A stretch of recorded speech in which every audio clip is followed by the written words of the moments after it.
He yelled at me and pushed me. Yes, my own son. I gathered my things and left. The next day, my daughter-in-law threw a loud party and shouted, "Finally, the old loser is gone! We are free!"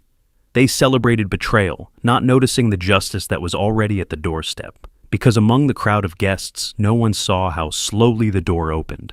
Before we continue, please subscribe to the channel and let us know where you are listening in the comments. I pulled into the driveway just past 9, jacket draped over my arm, still savoring the warmth of dinner with colleagues from the college. Marcus had told a story about a student who'd turned in a paper on the Civil War written entirely in haiku. We'd laughed until our sides ached. The evening air bit cold against my face as I walked toward the front door, keys already in hand. The house was quiet when I stepped inside. Too quiet. Stuart's car sat in the driveway, and Millicent's sedan blocked the garage. I hung my jacket on the hall tree, loosened my tie. The living room light glowed ahead, television murmuring. Then I noticed my study door, closed. I always left it open. Always. 30 years of habit doesn't break overnight. I turned the handle, pushed. The door swung inward. My desk was gone, where 8 decades of accumulated history had lived. Books on Reconstruction, leather-bound journals, the roll-top desk my grandfather built in 1943. There stood a daybed, floral sheets, decorative pillows. My bookshelves emptied, bare wood where spines had pressed for years. The maps I'd collected, hand-drawn surveys of underground railroad routes, rolled up in the corner like discarded wrapping paper. The room smelled of fresh paint, beige walls where I'd kept them forest green. My sanctuary had been erased. I stood in the doorway, breathing carefully. Behind me, laughter drifted from the television. I walked through the hallway, turned into the living room. Stuart and Millicent sat on the couch, her feet tucked under his leg, his arm along the cushions behind her. A comedy show flickered across the screen. Neither looked up when I entered. "What happened to my study?" Millicent glanced at me, then back at the television. Her voice carried the tone someone uses when explaining something obvious to a slow child. "We needed a guest room. The house is too big for one person anyway." Stuart's eyes stayed fixed on the screen. I felt something tighten in my chest. "That's my study, in my house. Put it back." Now Millicent turned her head. Her face held no warmth, no apology, just cold practicality. "We live here too, Hosea. We need space. You'll adjust." Adjust. Like I was an inconvenience to be managed, like the room where I'd graded papers, written lectures, preserved history for 3 decades was simply extra square footage. Stuart finally spoke, still not meeting my eyes. "Dad, don't make this difficult." I walked past them, back toward the study. Toward what used to be my study. I'd start moving things back myself. Tonight, right now. Stuart stood. "Stop."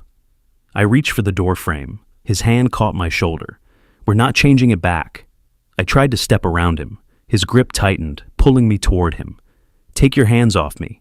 His face flushed red. Something erupted behind his eyes. Frustration, resentment, something that had been building for months. "You're ruining everything, always with your old man complaints, your rules, your precious things. This is our life you're destroying." The words echoed off the walls. For a moment, silence held us both. Then he shoved me, both palms against my chest, hard, sudden. I stumbled backward, arms windmilling. My shoulder hit the wall. I caught myself, breathing hard, staring at my son's hands, still raised, still trembling. 3 seconds of absolute silence. From the couch, Millicent watched. A smile curved at the corner of her mouth. Something inside me went very cold. Not anger. Anger burns. This was ice forming over deep water. I straightened, looked at Stuart, looked at Millicent, said nothing. I walked to my bedroom, pulled my travel bag from the closet, the canvas one I'd used for conferences, for research trips to archives in Charleston and Philadelphia. I opened drawers, packed shirts, folded them carefully, socks. My father's watch from the dresser, the documents I kept in my nightstand, passport, insurance papers, the deed to this house with my name alone on the title. Stuart appeared in the doorway. "Dad, where are you going?" I didn't answer, didn't look up, just kept folding, packing, moving with methodical precision. Dad, answer me. Millicent's voice drifted from behind him, lazy and mocking. Let him go. He'll be back when he gets hungry. I zipped the bag, picked it up, walked past them both. At the front door, I paused, looked back one final time at the house I'd bought 40 years ago with my first tenure payment, the house where I'd raised Stuart after his mother died, where I'd built a life from nothing. Stuart stood in the hallway, confusion flickering across his face.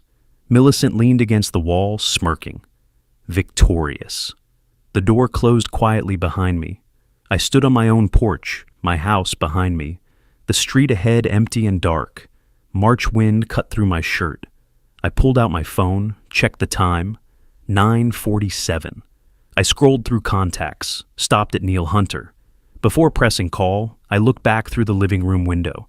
Millicent was laughing, saying something to Stuart. My son nodded, settled back onto the couch, like nothing had happened, like pushing his father was just an inconvenience dealt with, a problem solved. My jaw tightened. I pressed dial. Neil answered on the second ring. Hosea? I need a place to stay tonight. No explanation, no emotion, just fact. Come over, door's open. I walked toward my car, bag in hand. Behind me, through the window, I didn't notice Millicent watching me go. Didn't see her smile widen, but I would remember it later. Neil's porch light was already on when I pulled into his driveway, 2 houses down from mine, close enough to see my roof above the neighbor's oak tree. He opened the door before I knocked, reading glasses perched on his head, flannel robe wrapped tight. He asked no questions, just stepped aside. Guest room's ready. Coffee? I nodded, followed him through the hallway lined with photographs of his late wife Margaret. We'd been neighbors 15 years, friends for all of them. Shared tools, shared dinners, shared the comfortable silence of 2 men who'd learned that some things don't need explaining. We sat at his kitchen table, 2 mugs between us. The clock above the sink ticked steady. Finally, I spoke. I made a mistake, Neil. He waited. But I'll fix it. He studied my face for a long moment, then nodded slowly. Guest room's yours as long as you need it. That was all. I lay awake in Neil's guest room, staring at the ceiling. Through the window, I could see my house. Lights still blazed downstairs. After midnight, they finally went dark. I replayed the evening, Stuart's hands shoving me, Millicent's smirk, the casual cruelty in her voice. He'll be back when he gets hungry. My study transformed, erased like I'd never existed. Like 30 years of work, of building a life, meant nothing. When had I become a guest in my own house? When had their comfort mattered more than my dignity? The anger wasn't hot anymore. It had crystallized into something else. Clarity. I sat up, opened my phone, scrolled through old text messages, photos, fragments of conversations. Stopped at Christmas 3 years ago. Millicent, drunk, arm around Stuart. She'd said something that night about leaving Ohio behind, about mistakes she wouldn't repeat. I'd thought nothing of it then, assumed she meant a bad job, maybe a failed relationship. Now, the words took on new weight. I set down the phone, stared at the dark ceiling. Tomorrow, I'd start pulling threads. Morning came gray and cold. Neil left for his Sunday walk around the neighborhood, his routine for years, rain or shine. He squeezed my shoulder as he passed. Take your time. I stood at the guest room window with coffee, direct sightline to my house. Sunday morning stretched quiet. Around noon, the first car arrived, then another. By early afternoon, a dozen vehicles lined the street. People I didn't recognize carried bottles, bags of food. Music started, faint at first, then louder. Bass thumping through walls. Stuart appeared briefly on the porch, shoulders hunched, then disappeared back inside. They were having a party. Less than 24 hours after I left. Neil returned from his walk, found me still at the window. What's happening over there? I didn't turn. Celebration, apparently. He looked, saw the cars, the people streaming into my backyard. Want me to? No, just watch with me. He pulled up a chair. As evening fell, the party swelled. People spilled into the yard. Through gaps in the crowd, I watched Millicent move among guests, animated, laughing. She wore a dress I'd never seen, red, fitted, expensive. The music pulsed. Someone brought out champagne. Stuart hovered at the edges, drinking steadily, looking smaller with each glass. Then, around 8, Millicent stepped onto the front porch. She was drunk, swaying slightly. Someone inside shouted something. People roared with laughter. Millicent raised her glass. Her voice carried across the yard, across the street, through Neil's window where I stood 2 houses away. "Finally! The old failure is gone. We're free." The guests erupted, clinking glasses, cheering. Someone yelled, "To freedom!" Millicent threw her head back, laughing. Stuart appeared behind her, tried to pull her inside. She shrugged him off hard enough that he stumbled. "Don't be such a coward, Stuart. He's not coming back. This is our house now." My hands tightened around the coffee mug until my knuckles went white. Neil stood beside me, silent witness. But my face stayed calm, almost peaceful. "Old failure," I repeated quietly. Interesting choice of words. I set down the mug, pulled out my phone, scrolled back through years of messages, photos, casual conversations. Found what I was looking for. That Christmas photo. Millicent, clearly drunk, grinning at the camera. That night. What else had she said? Something about Cleveland, about learning from mistakes, about never going back to Ohio. I'd dismissed it then. Bad job, bad apartment, bad breakup. People said things when they drank, but watching her celebrate my absence, the words shifted into focus. I opened my browser, typed Millicent Porter, Cleveland, Ohio. Hit search. Neil glanced at the screen. "What are you doing?" I didn't answer immediately. Just scrolled through results, marriage records, public documents, property transfers. Then I found it. "Research, Neil. I taught history for 30 years. I know how to dig up the past." The party raged on into the night. Around 10, guests started leaving. Loud goodbyes, promises to come back soon. Lights in my house finally dimmed around midnight. I was still at the window, phone in hand. Notepad beside me, filling with notes in my careful historian script. Neil brought me tea. "You should sleep." I finally turned away from the window. My face felt different, harder, focused. I found something. I showed him the screen. Millicent Porter married someone in Ohio 8 years ago. Gordon Hayes. No divorce record I can find. She just disappeared. Neil absorbed this. "Stuart knows?" I doubt it. She changed her name back to Porter before she met him. I scrolled further. But Gordon Hayes didn't disappear. He's still there, still looking for her. I opened a new message. The number came from a public records search. Gordon Hayes, Cleveland, Ohio. I typed carefully. "I know where Millicent Porter is. We should talk." I hovered over send, looked back at the dark house where my son slept beside a woman who just called me an old failure, where my study had been erased, where I had been shoved, mocked, dismissed. I pressed send. "Now we wait." Neil said nothing, just nodded. Outside, the street was finally quiet. Inside, I felt something new building, not rage, not hurt, purpose. 2 days passed. Monday, I let Stuart and Millicent settle into their routine. Tuesday morning, I sat in my car across from my house, watching. I'd checked Stuart's work calendar online. His company posted team schedules publicly. Both of them left by 8:30 on weekdays. Their cars disappeared down the street. I waited another 10 minutes, counting seconds, making certain. The house looked different already. New curtains in the front window, pale yellow, Millicent's taste. A decorative wreath hung on my door, erasing me piece by piece. I pulled into the driveway. My key still worked. They hadn't changed the locks yet. Inside, the air smelled wrong. Millicent's perfume everywhere, heavy and floral. Furniture rearranged in the living room. The couch pushed to the opposite wall, new throw pillows scattered across it. I moved quickly through the hallway to my bedroom. Except it wasn't mine anymore. The bed was different, bigger, modern frame. My dresser sat pushed into the corner like an afterthought. Their clothes filled the closet, but they didn't know everything. I knelt, pressed the panel at the back of the closet. It released with a soft click, the hidden safe I'd installed 20 years ago. The combination turned smoothly under my fingers. Inside, property deed with my name alone on the title, car title, my will, bank statements, birth certificates, everything that mattered, everything that proved ownership. I filled my briefcase methodically, listening for any sound of return. On my way out, I paused in what used to be my study. The guest room now, complete with those ridiculous decorative pillows and generic landscape prints on the walls. But one of my books remained on a shelf, spine visible. The Art of War. I took it. Fitting. The Rochester Public Library became my office. I arrived when the doors opened, claimed a corner desk near the genealogy section. 30 years teaching history had taught me how to trace records, cross-reference sources, build timelines from fragments. First, marriage records. New York State showed nothing for Millicent Porter marrying Stuart Tucker. Interesting. I expanded to Ohio. There it was. Cuyahoga County, June 12, 2015.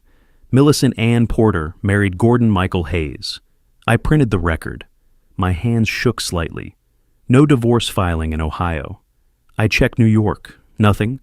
Pennsylvania, Michigan, surrounding states. Nothing. The marriage was never dissolved. Millicent simply vanished. Next, social media. Gordon Hayes wasn't hard to find. His Facebook profile was public. Posts spanning years. Desperate posts. Still looking for Millicent Porter Hayes. If anyone has information, please contact me. I scrolled back through time. Posts about debt collectors calling, credit destroyed, business struggling. The dates stretched from 2018, 2019, 2020, continuing to the present.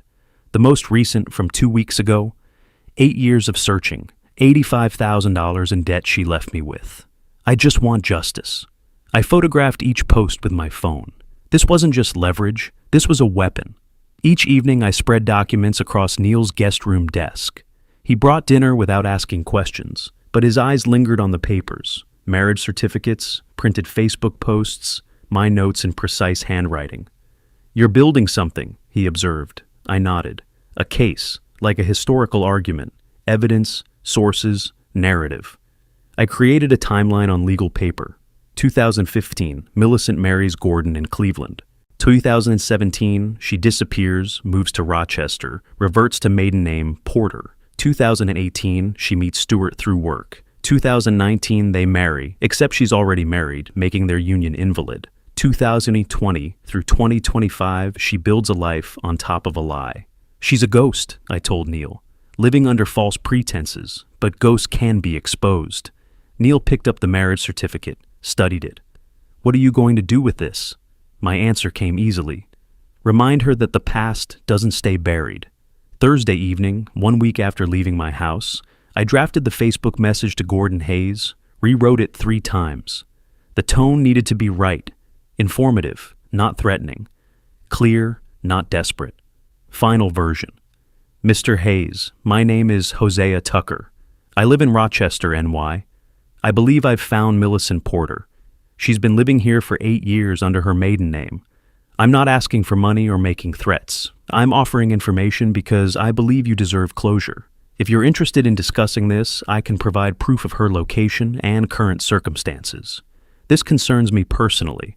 She's married to my son, though I've recently discovered her previous marriage to you was never legally dissolved. We should talk." I attached one photo, a screenshot from Millicent's Instagram, posted 3 days ago. Her at a restaurant, wine glass raised. Caption, "Living my best life." I hovered over the send button. This was the point of no return. Once Gordon knew, events would follow their own logic. I thought of Millicent's voice, old failure. I thought of Stuart's hands shoving me. I thought of my study, erased. I clicked send. The reply came 6 hours later, late Thursday night. I was still awake, phone in hand. The notification lit up the dark room. Gordon Hayes. "Is this real? I've been looking for 8 years. If you're lying or trying to scam me, I'll report you. But if this is true, I need to know everything. When can we talk?" I typed back immediately. "This is real. I have marriage certificates, her current address, proof she's been living here since 2017. I understand your caution. I would be too. Are you willing to come to Rochester? We should meet in person. I can show you everything I've found." His response came within minutes. "I can drive up this weekend. Where and when?" I considered. Not Neil's house. Too personal. Not my own house. Too risky. Somewhere public. Neutral. Saturday morning, Nutcracker Cafe on Lake Avenue near Lake Ontario. 10 o'clock, I'll be at the back table. I'm 62, gray hair. I'll have a folder of documents with me. Gordon's reply, I'll be there. Don't let me down. I set down my phone. The pieces were moving into place. Friday passed in preparation. I organized documents, marriage certificate, Millicent's Instagram photos showing her in Rochester, screenshots of Gordon's posts about searching for her, printouts of Stuart and Millicent's wedding announcement from 2019. I created 2 copies of everything, one for myself, one for Gordon. Neil watched me work. You're sure about this? I looked up.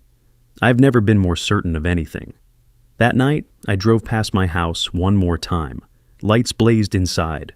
I could see figures moving behind the curtains. My house, occupied by people who'd pushed me out, who'd celebrated my absence. Saturday morning would change everything. I returned to Neil's, set my alarm for early morning. Tomorrow, I'd meet Gordon Hayes. Tomorrow, the past would catch up to Millicent. I lay awake, not from anxiety, from anticipation. This was what justice felt like, cold, patient, inevitable. Saturday morning arrived cold and bright. I reached Nutcracker Cafe 45 minutes early, claimed a corner booth with a clear view of the entrance. The place was small, locally owned, half full with weekend regulars. I ordered black coffee, spread my folder on the table, not open, but visible. Proof I'd come prepared. My phone showed 9:30. Gordon said he'd drive from Cleveland overnight, estimated arrival around 10. I watched the door. Young couple with a toddler, elderly woman with a newspaper, 2 college students with laptops.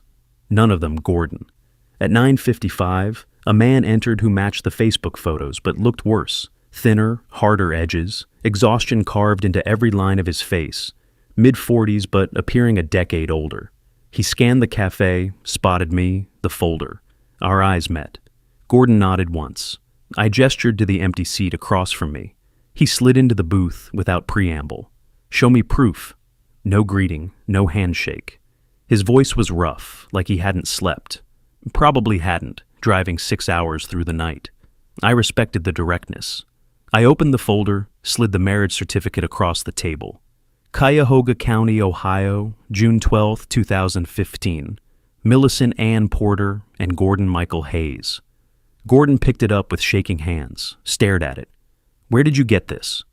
Public records. It took me 3 days to find, but it's there. No corresponding divorce filing in Ohio or any surrounding state. I slid over the next document. This is a wedding announcement from the Rochester newspaper, November 2019. Millicent Porter marries Stuart Tucker, my son. Gordon's jaw tightened, muscles working beneath his skin. She told me she wanted a divorce in 2017, said she'd file the papers, then she disappeared. I produced the Instagram screenshots. She's been here since 2017, built a new life, pretended the old one never existed. Gordon's hands became fists on the table. Where is she right now? I signaled the waitress for more coffee, gave him time to process. When he looked up, his eyes were wet, but his voice stayed controlled.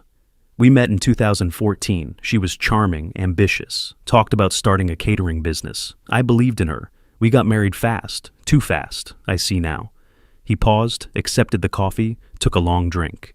Within a year, she convinced me to take out business loans, $40,000 initial investment, then personal loans for equipment, $25,000 more, credit cards for inventory, another $20,000. The business never launched. She always had excuses. Permits delayed, suppliers backed out, market wasn't right. Meanwhile, she spent money, new clothes, expensive dinners, a car she needed for deliveries that never happened. His voice cracked slightly. February 2017, I woke up and she was gone. Closet empty, bank account drained. She took $12,000 in cash we'd saved for rent. Left a note saying she needed space, would file for divorce, would contact me about debt division. He looked directly at me. Never heard from her again. Debt collectors started calling within months. My credit score collapsed. I had to close my construction business. Couldn't get financing. I've been rebuilding for 8 years, barely surviving. Silence stretched between us. Why are you helping me? I didn't answer immediately. I pulled out one more document, a photo taken from Neil's window. The party at my house. Millicent on the porch with her glass raised. This was taken a week ago. That's my house, the one I bought 40 years ago, raise my son in. Millicent and Stuart have been living there, slowly taking control. Last Saturday, I came home to find they'd converted my study into a guest room without permission. When I protested, my son shoved me. I left. I tapped the photo. The next day, Millicent threw a party to celebrate my absence. She called me an old failure and said they were finally free. Gordon studied the photo. Understanding crossed his face. So this is about revenge. I shook my head. It's about consequences. She took your money, your credit, your business. She's trying to take my house, my dignity. She leaves destruction behind her and starts fresh somewhere else. That needs to stop. I leaned forward. I'm not asking you to do anything illegal, Gordon, but you have legal rights here. She owes you money. You have an undissolved marriage. I just want her to face what she's done. Gordon was quiet for a long moment, processing everything. Finally, what exactly are you proposing? I outlined it carefully. You have grounds to file for divorce and financial restitution in Ohio. The marriage was never dissolved, and she left you with debt. Those are facts documented. Filing those papers will create legal exposure for her. Her marriage to my son is technically invalid. Bigamy. That has consequences. I paused. I'm not asking you to confront her violently or threaten her. I'm asking you to pursue what's legally yours. Gordon nodded slowly. But you want more than just paperwork, don't you? I allowed a slight smile. I want her to understand that actions have consequences, that she can't just erase people and move on. If you were to appear in Rochester, to personally serve her with legal notice, well, that's your right as the plaintiff in a financial case. Gordon's expression shifted, not quite a smile, something harder. When? Soon. I need to finalize a few things first. Legal action regarding my house, ensuring my position is protected. But within a few weeks, there will be an ideal moment. She's planning things, thinking she's won. I want you there when reality catches up to her. Gordon extended his hand across the table. Tell me when. I've waited 8 years. I can wait a few more weeks for the right moment. We spent another hour in the cafe. I provided Gordon with detailed information, Millicent's current address, her work location, Stuart's schedule. Gordon took notes, his earlier exhaustion replaced by focus. I'll need to file the papers in Ohio first, Gordon said. Establish the legal case officially. Then when I come to Rochester, it's not just about confrontation. It's about serving legitimate legal documents. I approved. Exactly. Everything must be above board. You're not harassing her. You're pursuing legal rights. Gordon packed the copies of documents I'd prepared. You know this won't get me my money back, right? Even if I win a judgment, she'll probably declare bankruptcy. I nodded. I know. This isn't about the money for either of us. It's about something more important. It's about making sure people can't just use others and walk away clean. We stood to leave. Gordon paused at the door. I'll start the filing Monday. I'll call you when I have a court date. Then we'll plan my trip to Rochester. I shook his hand again. Thank you, Gordon, for being willing to face this. I watched Gordon drive away, brake lights disappearing down Lake Avenue toward the highway. I sat back in my car, folder on the passenger seat, phone in hand. The next steps were clear. Contact a lawyer about eviction procedures for Stuart and Millicent. Formalize my ownership documentation. Prepare legal grounds for reclaiming my house. But that was administrative work. The real power move was already in motion. Gordon filing papers in Ohio, establishing Millicent's bigamy and debt. I started my car, drove back toward Neil's house. On impulse, I detoured past my own home. Saturday mid-morning, Stuart's car sat in the driveway. Through the front window, I could see movement, normal weekend life. No idea what was coming. I didn't stop, just drove slowly past. In 2 weeks, maybe 3, Gordon would return to Rochester. Then Millicent's carefully constructed lie would collapse. I almost felt sorry for Stuart. Almost. But Stuart made his choice when he raised his hands against his father. The following Tuesday, I sat in a law office downtown, 3rd floor of a renovated brick building on East Avenue. The nameplate read, Martin Caldwell, attorney at law. I'd met Martin years ago through the college. He'd guest lectured in a business law course. We'd stayed cordial. Not friends exactly, but professional acquaintances. Martin was mid-50s, methodical, no nonsense. The kind of lawyer who read every word before signing anything. He listened as I explained, keeping emotion out of it. Son and daughter-in-law living in my house without lease or rental agreement. They'd taken over space, made unauthorized changes. Physical confrontation had occurred. I produced the property deed, his name alone on the title. I want them out. What's the legal process? Martin leaned back, steepled his fingers. New York requires formal eviction procedures, even for family members without leases. First step, written notice to vacate, giving them 30 days. If they don't leave, you file a holdover proceeding in court. With clear ownership and no lease, you'll win, but it takes time. Figure 2 to 3 months total. I nodded. Start the paperwork. I want everything by the book. No room for them to claim I acted improperly. April 1st arrived. Fitting date, I thought darkly. Martin's office had prepared the official notice to vacate. Formal legal language, notarized, ready for certified mail with return receipt. Stuart Tucker and Millicent Porter Tucker are hereby notified they must vacate the premises at address within 30 days of receipt of this notice.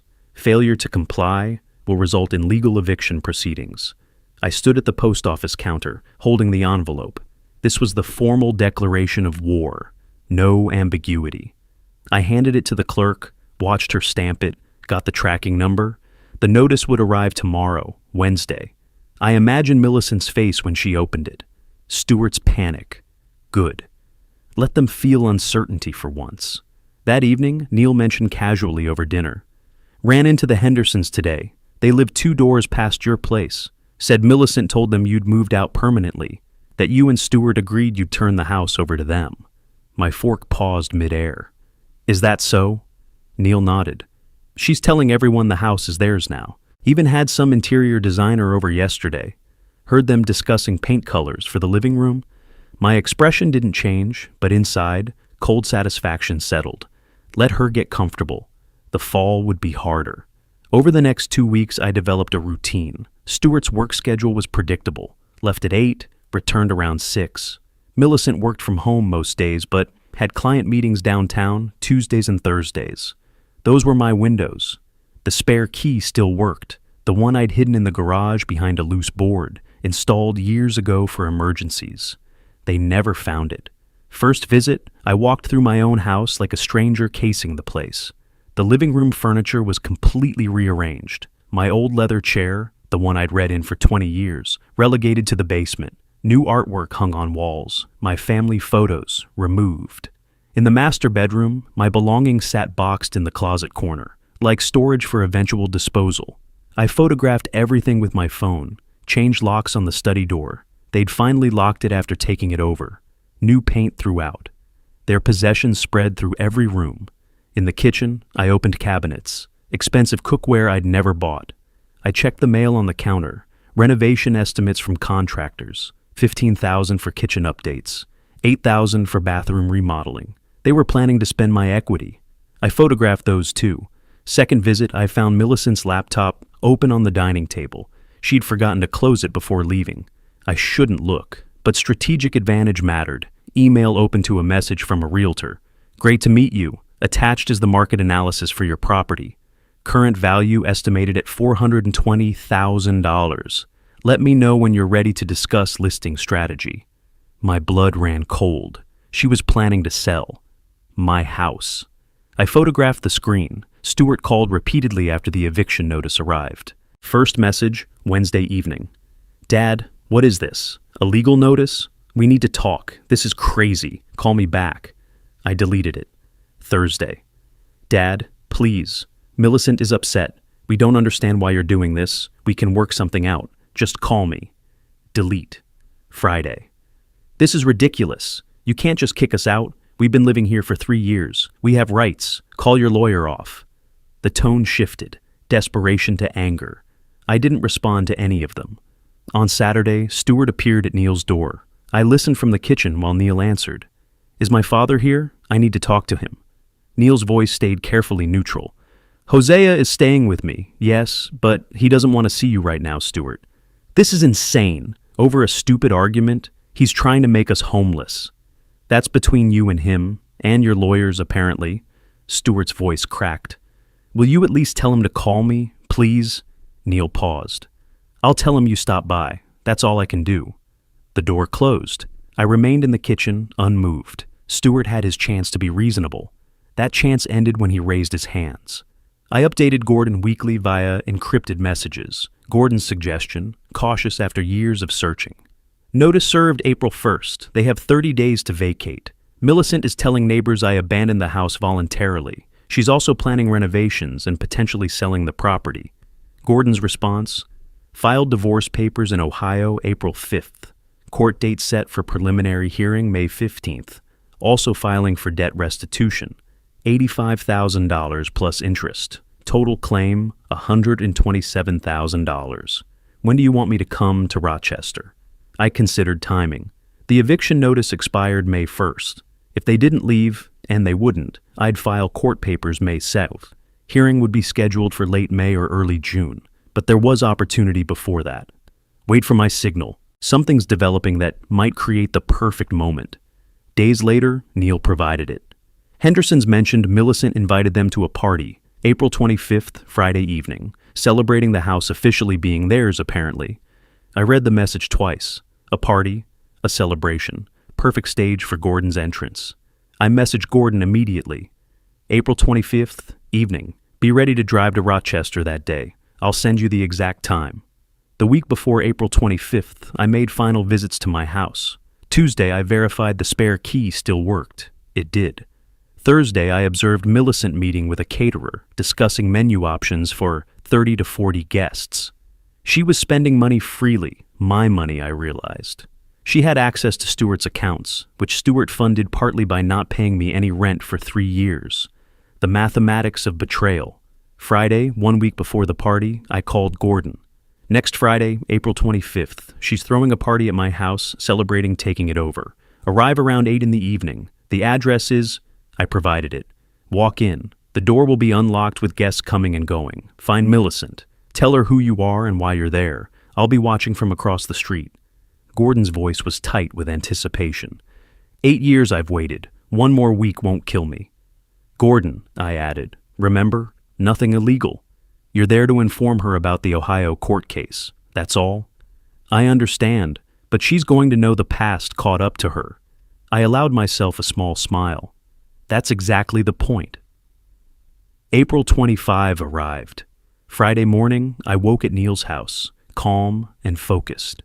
Today, everything changed. I spent the day in normal activities. Breakfast, reading news, lunch with Neil. Didn't obsess, didn't pace. This was a chess match, and my piece was positioned perfectly. Evening approached. Around 6, cars began arriving at my house. I watched from Neil's living room window as guests parked, carried dishes and bottles inside. Music started. Lights glowed warmly. From outside, it looked like a perfect party. Celebration, joy, new beginnings. Millicent appeared on the porch, greeting guests. Animated, laughing. Stewart beside her, less enthusiastic but participating. 7:30. My phone showed a text from Gordon. On my way, ETA 8:10. I responded, door unlocked, walk straight in, find her. I settled into Neil's armchair, positioned for perfect view of my house. Neil brought coffee, sat beside me silently. 7:45, 8 o'clock. The party was loud now, music thumping, people visible through windows. 8:10. Headlights approached from the east. The car pulled to the curb across from my house. Gordon's truck, Ohio plates visible in the streetlight. I watched the driver's door open. Gordon stepped out. He paused, looking at the house. Lights blazing, music audible from the street. Even from 2 houses away, I could see his jaw set, shoulders squared. 8 years of searching, ending at a suburban party in Rochester. Gordon crossed the street, walked up the driveway. A couple left the house as he approached, laughing, carrying empty wine bottles to their car. The front door stood open behind them, people flowing in and out, typical party chaos. Gordon didn't hesitate. He walked straight up the porch steps and inside, disappearing into the crowd. I checked my watch, 8:15 exactly. I leaned forward in Neil's armchair, coffee forgotten on the side table. Neil sat motionless beside me. Is that him? I nodded once. That's him. Inside the house, the party continued, unaware. For about 30 seconds. Through the windows, I watched Gordon move through the crowd, visible in flashes between other guests. He was scanning faces, looking for one specific person. The living room, the hallway, toward the kitchen. Then Gordon stopped. I couldn't see Millicent from this angle, but I knew Gordon found her. The man's posture changed, became rigid. The music was still loud, guests still talking, drinking. Gordon moved forward, out of sight into the kitchen. For a long moment, nothing visible changed from outside. Then someone inside turned down the music, not off, just lower. Conversations became audible through open windows, confused murmurs. More people moving toward the kitchen. Stewart appeared in the hallway, pushing through guests, his face confused. Now the music stopped completely. The sudden silence was jarring. Guests spilled from the kitchen back into the living room, looking uncomfortable, glancing at each other. Through the kitchen window, visible from Neil's angle, I saw Millicent's face, white as paper, backed against the counter. Gordon stood 3 feet from her, not threatening, just present. Stewart reached them, put himself between Gordon and Millicent. Gordon said something. I couldn't hear words, but could see his mouth moving, calm, deliberate. Stewart's body language read defensive, protective. Millicent suddenly pushed past Stewart, trying to move toward the back door. Gordon sidesteps, blocks her path, not touching her, just positioning himself. She stopped, trapped between the counter and his presence. More words exchanged. Stewart looked between them, increasingly confused. Gordon pulled something from his jacket, papers, folded. He held them up, said something. Millicent's face crumbled. She shook her head violently, mouthed the word, no. Stewart grabbed her arm, asking questions. His face showed complete confusion. Gordon's voice rose enough that fragments carried across to Neil's window. 8 years, $85,000, never divorced. Stewart's expression shifted from confusion to shock. He dropped Millicent's arm, stepped back from her. She reached for him, but he pulled away. More guests were leaving now, sensing drama, not wanting involvement. Cars started, quick goodbyes. The party was disintegrating rapidly. Gordon remained steady, not advancing, just standing there like an immovable monument to consequences. Millicent suddenly bolted, not for the back door, but around Gordon, through the living room toward the front door. She wasn't looking where she was going, shoving past confused guests. Gordon didn't chase her, but his voice followed, loud and clear now. You can't run this time, Millicent. The Ohio court has your current address. The papers are filed. I watched Millicent burst through the front door onto the porch, stumbling slightly in her heels. The new dress she'd worn so proudly now disheveled. Her face was panicked, mascara smudged. She looked around wildly, saw the remaining guests watching from the yard. For a moment she froze, caught between the house behind her and the audience ahead. Stewart appeared in the doorway. Millicent, what is he talking about? Who is that man? She didn't answer, couldn't answer. Gordon emerged behind Stewart, still calm. I'm Gordon Hayes, her husband. We married in Ohio in 2015, never divorced, which makes your marriage to her invalid. The words carried clearly in the now quiet night. Stewart's face went blank, processing. That's not... We've been married since 2019. Gordon nodded. Check the records. Cuyahoga County, Ohio. Marriage certificate is public record. While you're at it, ask her about the $85,000 in debt she left in my name. Millicent made a choking sound, turned and ran down the porch steps toward her car parked in the driveway. She fumbled with keys, dropped them, picked them up. Stewart watched from the porch, frozen. Millicent! No response. She got the car door open, fell into the driver's seat. The engine started. Millicent's car lurched backward out of the driveway, too fast, nearly hitting a remaining guest's vehicle. Tires squealed as she accelerated down the street, disappearing around the corner. The remaining guests stood in awkward silence. Stewart remained on the porch, Gordon beside him. You need to see proof? Gordon asked, not unkindly. He held out the papers, legal documents from Ohio court.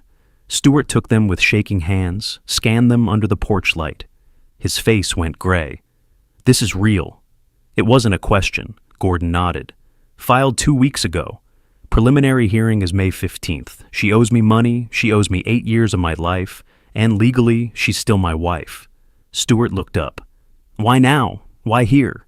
Gordon's expression was grim. Because someone told me where to find her. Someone who also had reasons to want the truth exposed. Stuart's eyes widened in realization. He looked around the yard, the street, as if searching. His gaze swept past Neil's house. I sat back slightly, though Stuart couldn't see clearly through the window. "My father," Stuart said quietly. Gordon didn't confirm or deny. "I came here to serve her legal notice, that's all. What happens next is between her, me, the courts, and you." He turned to leave, then paused.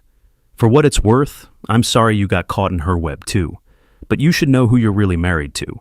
Or not married to, as the case may be." Gordon walked back to his truck, drove away. The remaining guests dispersed quickly, eager to escape the drama. Within minutes, the yard was empty except for Stuart, still standing on the porch holding the legal papers. He looked at them again, then at his phone, presumably trying to call Millicent. She didn't answer. I could tell from his expression, the way he tried 3 times. Finally, Stuart went back inside. Lights remained on, but the house was silent now. No music, no laughter, no celebration. I watched my son move through rooms, visible through windows, picking up abandoned drinks, throwing away paper plates, mechanical movements, shock settling in. At one point, Stuart stopped in the living room, sank onto the couch, head in hands. I felt no satisfaction in this image. Stuart was my son, after all. But Stuart made choices, chose Millicent over his father, chose comfort over integrity. Now he was learning the cost. Neil broke the silence. "What happens now?" I stood, stretched. Now the pieces fall where they must. Millicent will realize she can't hide anymore. Legal papers filed, address known, bigamy exposed. I moved to the window for one last look at my house. Stuart was still on the couch, hadn't moved. The house looked different now, not celebratory but hollow. A stage after the actors left. "Gordon did his part perfectly," I said. "Never threatened her, just presented facts. All legal, all above board." Neil considered this. "You think she'll come back?" "Maybe, maybe not. Either way, she can't sell my house now. Stuart will realize their marriage is invalid, which means any claim she had through him is void. The eviction notice stands. Whether she's here or gone, they have 2 weeks left before I file court papers." I turned from the window. "I should sleep. Tomorrow I'll call Martin, update him on developments." I headed toward the guest room, but paused. "Thank you, Neil." "For everything?" Neil nodded. "What are friends for?" In the darkness of the guest room, I lay awake, not from anxiety, from the quiet satisfaction of a plan executed properly. Tomorrow, Stuart would start asking questions. Tomorrow, the legal consequences would become clear. Tonight, justice took a step forward. From Neil's window, I watched the scene unfold with the detachment of a historian observing inevitable consequences. Inside my house, visible through lit windows, guests clustered in confused groups, some in the kitchen doorway, others backing toward the living room. The body language read clearly. People wanting to leave, but uncertain how to extract themselves politely. A woman in a blue dress edged toward the front door, gestures to her husband. They slipped out quickly. 2 more couples followed. The exodus began. Through the kitchen window, Gordon remained stationary. I could see his silhouette, arms crossed, planted like he'd claimed territory. Stuart moved between Gordon and where Millicent must be, gestures frantic, questioning.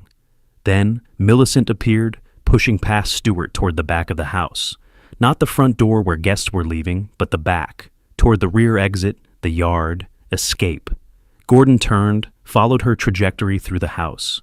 Stuart trailed behind both of them, clearly lost in his own home. "She's running," Neil observed quietly. I nodded. "She always does. It's her pattern. When confronted, she vanishes."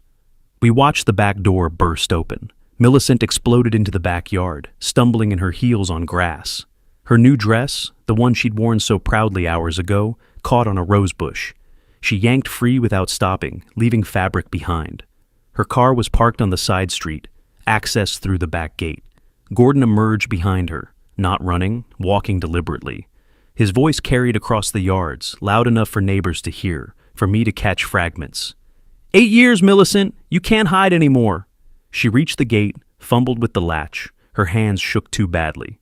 Gordon stopped 10 feet away, not approaching closer, but his presence overwhelming. $85,000, plus interest. It's $127,000 now. The court in Ohio has your address. You're still legally my wife. The gate finally opened. Millicent bolted through, running now in earnest. Stewart reached Gordon, grabbed his arm.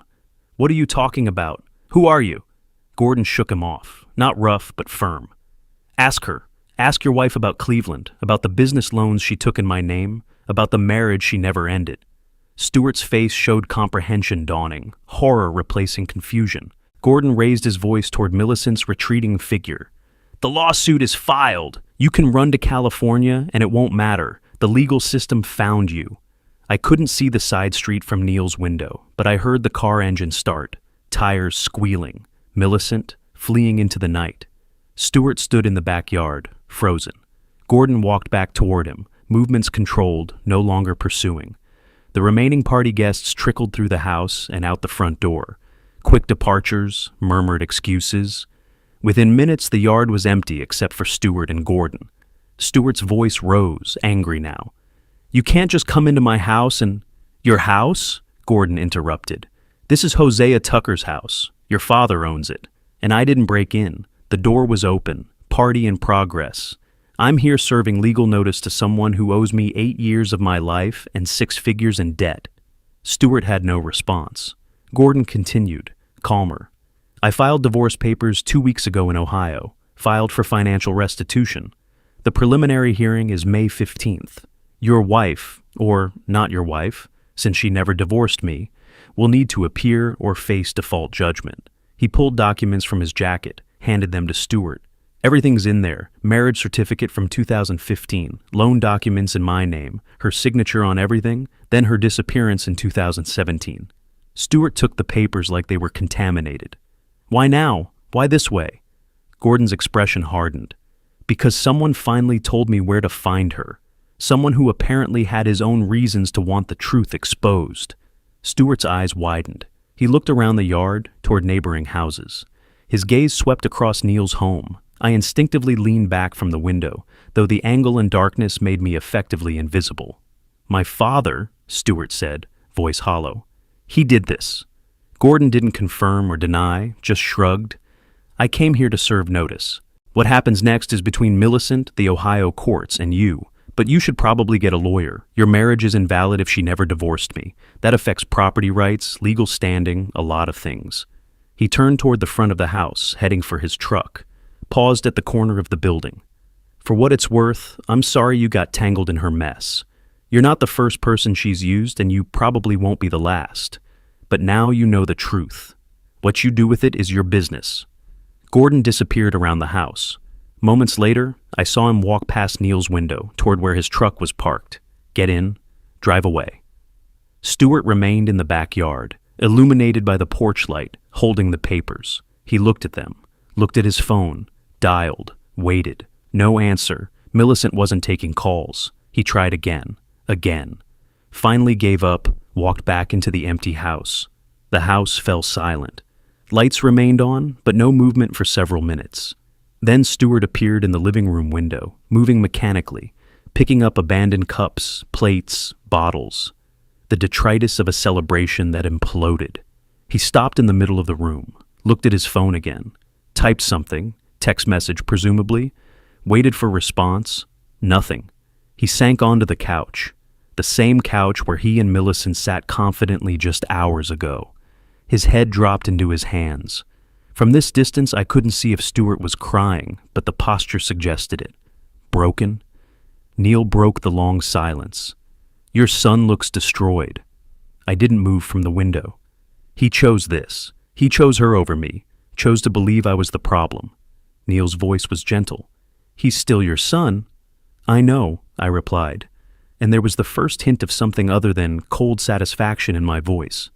"But he needs to learn consequences before reconciliation is possible, if it's ever possible." I finally turned from the window. Gordon played his part perfectly. Never threatened violence, just presented facts. All legal, all documented. Now Stewart has to decide who he believes. I walked to Neil's kitchen, poured water, drank it slowly. My hands were steady. The plan worked exactly as designed. Millicent exposed, Stewart forced to confront reality. No laws broken. Justice, not revenge. Though the line between them felt thin right now. "What happens next?" Neil asked. I considered.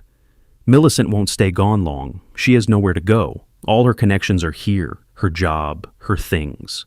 She'll come back within days, maybe a week, and when she does, she'll have to face both Gordon's lawsuit and my eviction notice. The 30-day period expires in 5 days.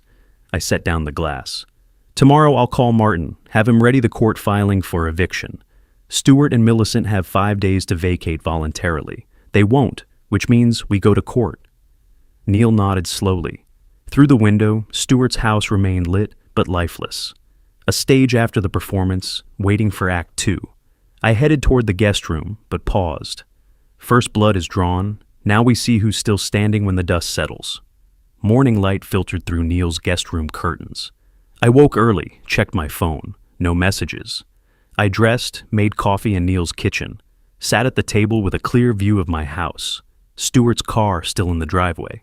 Lights had been on all night. I knew because I'd checked at 3 a.m., couldn't sleep despite the satisfaction. Around 7, Stewart emerged from the house, still in last night's clothes. He walked to his car, sat in the driver's seat without starting the engine, stared at his phone. Even from this distance, I could read the defeat in his son's posture. Neil joined me at the table. Still there? I nodded. He didn't sleep either. We watched Stewart dial his phone. Wait, hang up, repeat. Millicent wasn't answering. After the third attempt, Stewart's head dropped to the steering wheel. He stayed like that for several minutes, finally started the car, backed out, drove away, probably to work, maintaining routine because what else could he do? I picked up my own phone, called Martin Caldwell. The situation has developed. I need to accelerate the eviction timeline. They have 5 days left on the notice. I want to file the court papers the day after it expires. Around noon, my phone rang. Stewart's name on the screen. I let it go to voicemail. Listened minutes later. Dad, I know you're there. I know you can hear this. We need to talk. I don't understand what's happening. This man showed up, claiming Millicent is married to him, has debts, that you somehow arranged it. That can't be true. Millicent isn't answering her phone. I'm losing my mind here. Please, just call me back. The voice cracked on the last word. I deleted it. 15 minutes later, another call. This time I answered, voice cold. Stewart, Dad, thank you for picking up. Listen, there's been a huge misunderstanding. No misunderstanding. You received an eviction notice 2 weeks ago. You have 5 days remaining to vacate my property. If you're not out by April 30th, I'm filing a court order. Silence on the line, then, you can't be serious. Over one argument, you're throwing your own son onto the street? My jaw tightened. You threw me out first, physically. You chose Millicent over your father. Now you're learning who Millicent really is. She's not. That man is lying. It's some kind of scam. Public records don't lie, Stewart. Check the Cuyahoga County records yourself. Marriage certificate from 2015. No divorce filing. Your marriage to her is legally invalid. The call ended abruptly. Stewart hung up. I set down my phone. It buzzed minutes later with a text. Not from Stewart. Unknown number. This is Millicent. We need to talk. I know you're behind this. Whatever you think I did, we can fix it. Please don't do this to Stewart. He's your son. I read it twice. Considered responding. Decided on brevity. You made your choices. Faced the consequences. The eviction stands.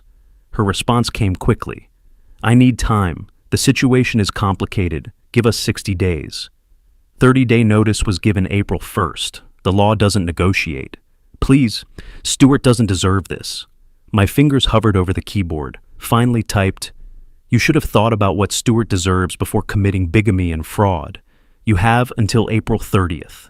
I blocked the number. No more communication. Neil, reading over my shoulder, whistled low. That's harsh. That's justice, I corrected.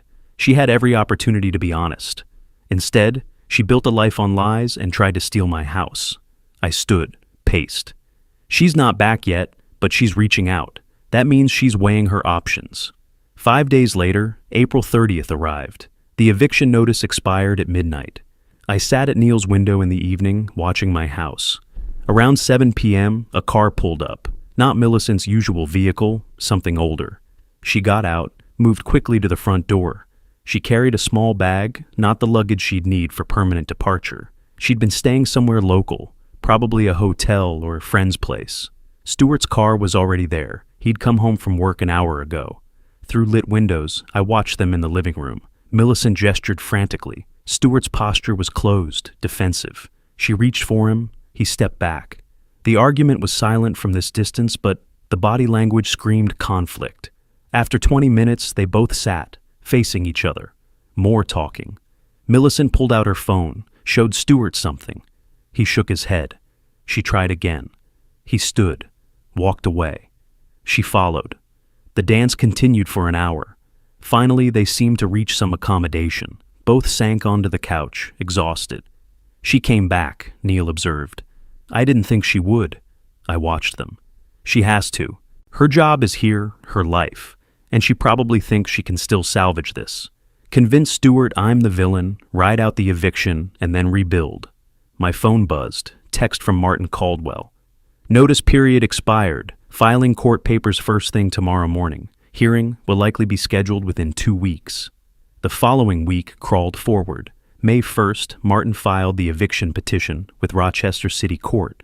May 3rd, Stewart and Millicent received the summons. Court hearing scheduled for May 22nd. I knew they received it because Stewart appeared at Neil's door that evening. Neil answered. I listened from inside. Is he here? Stewart's voice was strained. I need to talk to him. He doesn't want to see you, Stewart. This is insane. He's actually taking us to court? Over what? We've been living there for 3 years. We have rights. Neil's response was patient. You've been living there without a lease, without paying rent, in a house that belongs solely to your father. According to the law, you're occupants at will. He gave proper notice. You didn't leave. Now it goes to court. Tell him we'll fight this. We hired a lawyer. This is going to cost him thousands in legal fees. I'll tell him. The door closed. I emerged from the kitchen. They hired an attorney. That's interesting. Neil looked worried. Can they actually fight the eviction successfully? I shook my head. Not with the evidence I have. Property deed in my name, no lease agreement, documented notice given with proper timeline, photos of unauthorized changes they made. The law is clear, but they'll try. Probably claim some kind of oral agreement or adverse possession. Won't work, but it'll drag things out a few more weeks. I seemed unconcerned, almost pleased. More time for Gordon's case in Ohio to progress. Mid-May, I received an update from Gordon via text. Preliminary hearing was today, May 15th. Millicent didn't appear. Her lawyer filed motion to dismiss based on statute of limitations. Judge denied it. Fraud and debt collection can be pursued within 10 years. Case moves to discovery phase. She has 30 days to provide financial records or face default judgment.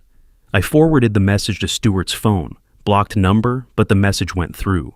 Let Stewart know the walls were closing from multiple directions. 2 days later, Millicent showed up at Neil's house directly. Neil refused to let her in, but she stood on the porch, speaking through the door. Tell Hosea I know what he's doing, using that man from Ohio to harass me. I'll file a restraining order. I'll sue for harassment. I opened the door myself, face impassive.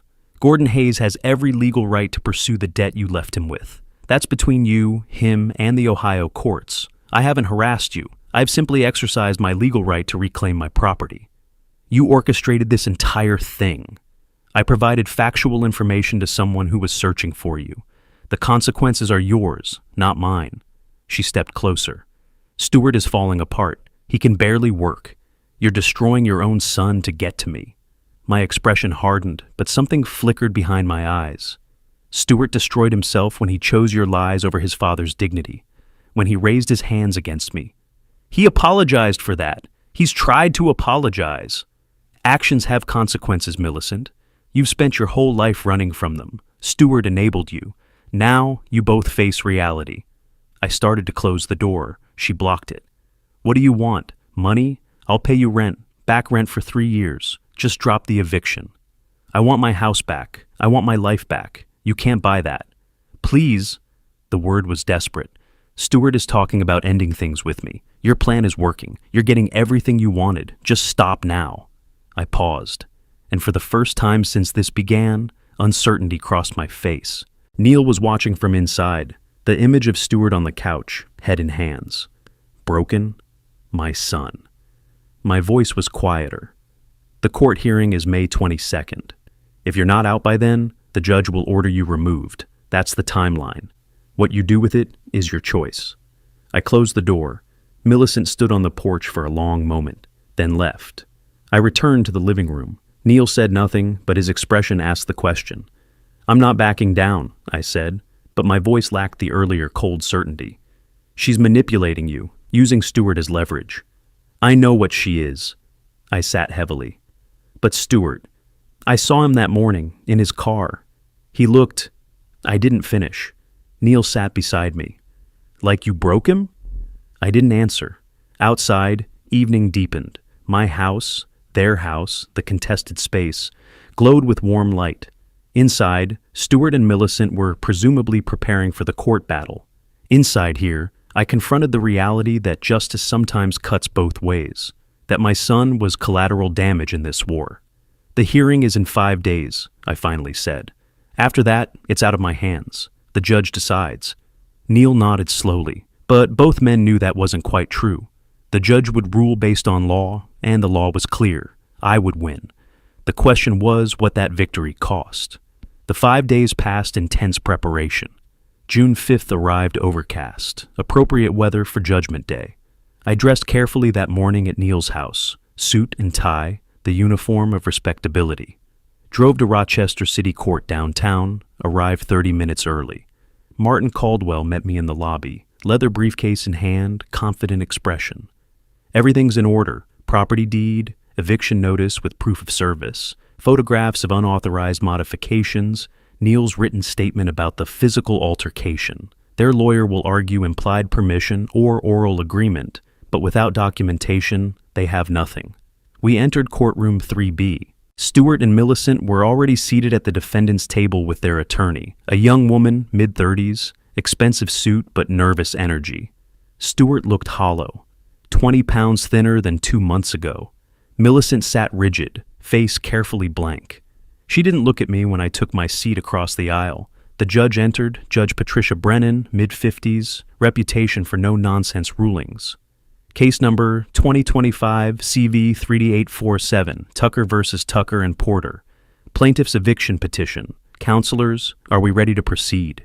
Millicent's lawyer went first, arguing that Stuart and Millicent lived in the house for 3 years, with my knowledge and permission, constituting an implied lease agreement. She claimed my sudden eviction notice was retaliatory after a minor family disagreement, that I was using the legal system to punish my son for personal reasons. She presented no documents, only Stuart's testimony. "My father let us move in after we got married. He said we could stay as long as we needed. We've maintained the house, paid utilities, treated it as our home." Judge Brennan interrupted. "Did you pay rent?" Stuart hesitated. "No, but we covered household expenses." "Did you have a written lease?" "No, it was a family arrangement." "Did your father ever ask you to leave before this notice?" "No, but—" "Thank you, that's sufficient." Martin presented my case methodically. Sole property ownership documented since 1985, no lease agreement written or otherwise, proper 30-day notice served April 1st with proof of certified mail receipt, photographic evidence of modifications made without owner consent, neighbor testimony regarding physical altercation that precipitated plaintiff's departure. Judge Brennan examined each document, asked me direct questions. "Mr. Tucker, why are you evicting your son?" My response was measured. "They took over my home without permission, made changes without consultation, and when I objected, I was physically assaulted. I left to avoid further conflict and gave proper legal notice for them to vacate. They refused." Judge Brennan didn't deliberate long. "This is straightforward. Mr. Tucker Sr. owns the property outright. There's no written lease, no documented rent payments, no legal basis for the defendants to remain. The plaintiff gave proper notice as required by New York law. The defendant's claim of implied permission is insufficient without documentation. Furthermore, evidence of physical altercation supports plaintiff's assertion that the living arrangement became untenable." She looked directly at Stuart and Millicent. "I'm ordering eviction. You have until June 30th, 25 days, to vacate the premises. If you're not out by that date, the sheriff will enforce removal. Court costs are awarded to the plaintiff." The gavel fell. Final. Stuart's head dropped. Millicent grabbed her lawyer's arm, whispered urgently. The lawyer shook her head. Nothing more to be done. As we filed out, Stuart tried to approach me in the hallway. Martin stepped between us. "No contact, please." Stuart's voice broke. "Dad, please. We have nowhere to go." I met his eyes, saw the desperation, the betrayal of realization. My voice was quiet but unyielding. "You should have thought about that before. You have 25 days. I walked away, Martin beside me. Behind us, Millicent's angry voice rose, blaming Stuart, blaming the lawyer, blaming everyone except herself. The Ohio case proceeded simultaneously. Mid-June, I received updates from Gordon via text. Discovery phase complete. Her financial records show she's been living well. New car lease, expensive purchases, travel. Judge isn't sympathetic. Next hearing, July 12th, for final judgment. Stuart and Millicent moved through the house like ghosts those final weeks of June, packing belongings, arranging storage. I drove by occasionally, watched boxes accumulate on the porch, furniture being loaded into rental trucks. I didn't go inside. Not yet. The house was still technically theirs until the 30th. On June 28th, 2 days before deadline, Neil mentioned he saw them arguing in the driveway, loud enough for neighbors to hear. She was screaming that this was his fault, that his father destroyed their lives. He was yelling back about lies and fraud. It got ugly. June 30th arrived. I parked down the street at noon, watched the final moving truck pull away around 2 p.m. Stuart's car left at 3. Millicent's car, different one again, probably borrowed, left at 4:30. The house stood empty. I waited another hour to be certain, then drove to the house. Used my key, stepped inside. The silence was profound. They left it relatively clean, no spite damage at least. But it was empty, echoing. My furniture was gone, sold, or taken. The walls showed patches where they'd hung pictures. Kitchen cabinets were bare. It was a shell of the home I'd left 3 months ago. July 15th, Gordon texted, 1. Judge ordered full payment, $127,000 plus court costs, 3-year payment plan or bankruptcy. Her lawyer says she's filing Chapter 7. Wanted you to know. Thanks for everything. I called him, first actual voice conversation since April. Gordon sounded tired but satisfied. She's filing bankruptcy next week. I won't see the money, but that's not the point anymore. The judgment exists. Her credit is destroyed for years. She can't just disappear and start over clean this time. What will you do now? I asked. Gordon was quiet for a moment. Move on, I guess, finally. 8 years of my life spent looking for answers. Now I have them. She's a fraud, a liar, and now it's documented by 2 courts in 2 states. That's enough. We talked for a few more minutes, comparing notes on the parallel cases. Before hanging up, Gordon added, Your son called me last week, asked if I'd consider dropping the case, said Millicent was falling apart. I told him the truth. She fell apart years ago. She just hid it well. He needed to hear that from someone other than you. I absorbed this. How did he sound? Lost, angry at her, angry at himself.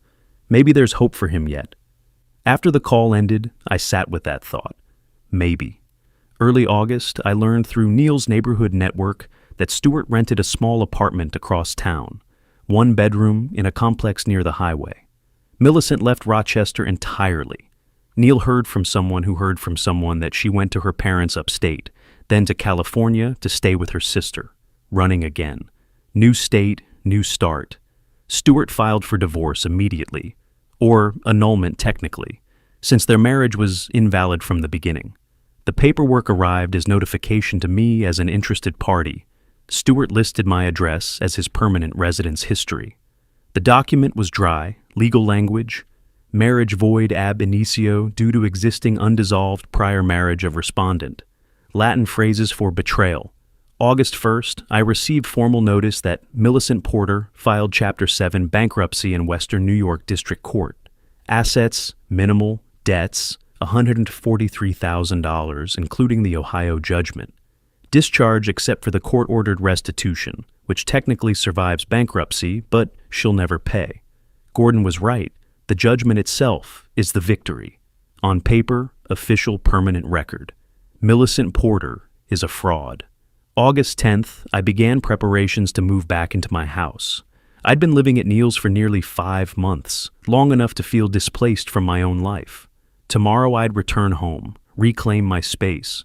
Tonight, I sat at Neil's kitchen table with 2 glasses of whiskey, rare indulgence. Neil raised his glass. To justice? I considered, then shook my head slightly. To consequences. Justice is what we call it when consequences finally arrive. We drank. Outside, summer evening faded to night. Somewhere across town, Stuart sat in a small apartment, alone, contemplating the wreckage of his marriage and relationship with his father. Somewhere in California, Millicent started over again, but this time with bankruptcy and court judgments following her like shadows. And here, I prepared to go home. Not victorious exactly, but vindicated. Tomorrow I reclaimed my house. The question was whether I'd reclaimed anything else worth having. Morning, August 11th. I pulled into my driveway for the first time as sole occupant since March, 5 months away from my own home. The house looked smaller than I remembered, more vulnerable. Paint was chipped near the garage door. Lawn needed attention. I sat in the car for a moment, key in hand, gathering myself. This was victory. Why didn't it feel triumphant? Neil's truck pulled up behind me. We'd arranged this. Moving back alone felt wrong somehow. Neil got out carrying cleaning supplies. Ready? I nodded, exited my car. The front door opened to that distinctive smell of an empty house. Stale air, dust, absence. We walked through together. Living room bare except for impressions in carpet where furniture stood. Kitchen cabinets open and hollow. My study, the former guest room, still had the daybed Stuart and Millicent installed, but nothing else. I stood in the doorway, remembering the night I discovered this change, the cascade of events it triggered. Where do we start? Neil asked. I looked around my hollow house. Everywhere. We start everywhere. We spent the day cleaning, erasing traces. I brought essential furniture from storage. Some pieces I'd moved to Neil's garage months ago. Some I bought new. My old desk returned to the study. The daybed moved to the curb. Books back on shelves, my history texts and reference volumes finding their familiar positions. The gaps remained obvious. The house was underfurnished, missing years of accumulated life. But it was mine again. Mid-afternoon, while arranging my bedroom, I found something Stuart left behind. A frame photo from his childhood, maybe age 8, showing father and son at some long-forgotten baseball game. Both smiling, Stuart's arm around my shoulder. The glass was cracked, frame bent slightly. Discarded or forgotten. I stared at it for long minutes. Neil appeared in the doorway. Found something? I showed him the photo. He was a good kid once. He's still your son. I know. I set the photo on the dresser, face down. Not ready to look at it yet, but unable to throw it away. The work continued. By evening, the house was livable. Clean, organized, functional, still empty in places, still echoing, but recovering. Neil left around 7 with promises to check in tomorrow. I sat on my porch, with coffee, watching the street as evening fell. Home. The word felt both right and incomplete. 4 days passed. I settled into rhythms, re-establishing routines. Morning coffee on the porch, afternoons organizing what remained, evenings planning what came next. August 15th, mid-afternoon, my phone rang. Stuart's name on the screen. I almost didn't answer, but something, obligation, curiosity, residual paternal instinct, made me pick up. Stuart. Silence on the line, then. Dad, I need to say something. Can you listen, please? The voice was wrecked, nothing like the confident son who shoved me 5 months ago. I sat at my kitchen table. I'm listening? Stuart took a shaking breath. I'm sorry. For everything. For choosing Millicent over you, for not believing you, for pushing you that night, for all of it. Pause. She confessed last week, before she left. Said she'd been planning to sell the house after you died, use the money to start over somewhere else. She talked about it like it was reasonable, like you wouldn't need it anymore, so why shouldn't we benefit? I felt sick listening to her. I closed my eyes, vindication tasting more bitter than expected. She used me, Stuart continued. Used us both. I see that now, but I let her. I chose to be blind because it was easier than facing the truth. You tried to warn me, and I called you paranoid. I'm so sorry, Dad. I was quiet for a long moment. When I spoke, my voice was measured, controlled. I accept your apology, Stuart, but accepting and forgiving are different things. Trust isn't rebuilt with one phone call. I know, I'm not asking for forgiveness yet. I'm just...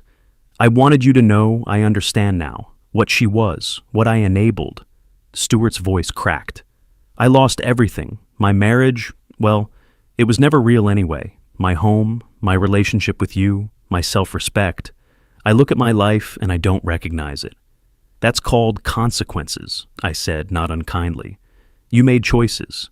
Millicent was who she was, but you chose to believe her over your own father. You chose to raise your hands against me. Those were your decisions, not hers. I know. Do you? Because I'm not sure you do. You're sorry because you got hurt, because Millicent's lies caught up with her and took you down too. But are you sorry for what you did to me? For pushing me out of my own home? For celebrating my absence? Silence, then quietly. Yes, I'm sorry for that too. I believed him, surprisingly. Then, here's what happens next. You work on yourself. Figure out who you are without someone else pulling your strings. Build a life that's honest, even if it's hard. When you've done that, not tomorrow, not next month, maybe not for years, then we can talk about rebuilding what we had. Stuart accepted this, voice small. Okay, I can do that. I want to do that. We talked for a few more minutes, practical matters. Stuart's apartment, his job, he was managing, barely. Therapy he started, trying to understand how he got here. Before hanging up, Stuart asked, "The house, is it okay? Did we damage it too badly?" "It's empty but intact. I'm rebuilding slowly." I'm glad you got it back. You deserve to." After the call ended, I sat with my coffee, now cold. The conversation felt necessary but unsatisfying, like lancing a wound, painful, relieving pressure, but not healing. 3 days later, August 18th, official documents arrived. First, notice from Gordon Hayes' attorney. Millicent finalized divorce from Gordon, 8 years late. Second, notice from Stuart's attorney. Annulment papers filed and processed. Marriage to Millicent legally void. Third, bankruptcy discharge notice. Millicent's debts discharged except the Ohio judgment, which remained on record. The paperwork was clinical, reducing months of chaos to legal terminology. I filed them in a folder labeled simply 2025 Resolution, closure in duplicate and triplicate. That evening, Neil stopped by with dinner, sandwiches from the deli we both liked. We ate on the porch, watching neighbors walk dogs, kids ride bikes in the fading light. Normal life continuing around us. August 20th arrived with clear skies, late summer warmth. I woke early, made coffee, carried it to the porch. My porch, my house, my life reclaimed. Neil appeared shortly after. We'd fallen into a routine, morning coffee together more often than not. Neil settled into the second chair. "You won, Hosea. Everything you set out to do. House back," Millicent exposed. "Legal vindication. How does it feel?" I watched the sunrise, considering the question seriously. Like justice. Cold, complete, necessary justice. But not triumph. There's a difference. Your son? My son is collateral damage. He made his choices, but I made mine too. I could have handled things differently, maybe. Found a way that didn't destroy him in the process of stopping her. Neil shook his head. You gave him chances. He chose her. I know. But knowing doesn't eliminate the cost. We sat in comfortable silence. Finally, I spoke again. I got my house back, Neil. I got my life back. But I lost my son in the process, at least for now. Maybe forever. Was it worth it? Neil didn't answer immediately. Then, ask yourself, if you hadn't acted, where would you be? Still living here at their mercy? Waiting to die so Millicent could sell your home? Or pushed out permanently, watching from a distance as they erased you? I nodded slowly. You're right, I had no choice. Sometimes justice costs something, but injustice costs more. The sun climbed higher, promising heat. I finished my coffee, set down the cup. Neil watched me. What's next? You've got your house. What do you do with this new chapter? I considered. Live, on my terms. Maybe teach again, guest lectures, not full-time. Reconnect with old colleagues, travel perhaps. Things I couldn't do when I was accommodating Stuart and Millicent's invasion. I paused. And leave the door open. Not wide open, not unlocked, but not sealed shut either. If Stuart does the work he needs to do, becomes someone honest and whole again, then maybe someday we can rebuild something. Not what we had. That's gone. But something new. Neil nodded approval. That's fair. That's more than fair. We sat together as morning deepened into day. The house behind us stood solid, reclaimed, quietly triumphant. No fanfare, no grand celebration. Just a man in his 60s sitting on his own porch, drinking coffee with his friend, planning a future that was finally, completely his own. Justice, I reflected, isn't always loud. Sometimes it's quiet as a closed door, as simple as a house key in your pocket, as profound as knowing you stood your ground when pushed and refused to be erased. Sometimes justice is just coming home. If you like this story, please like this video, subscribe to the channel, and share your impressions of this story in the comments. To listen to the next story, click on the box on the left. Thank you for watching.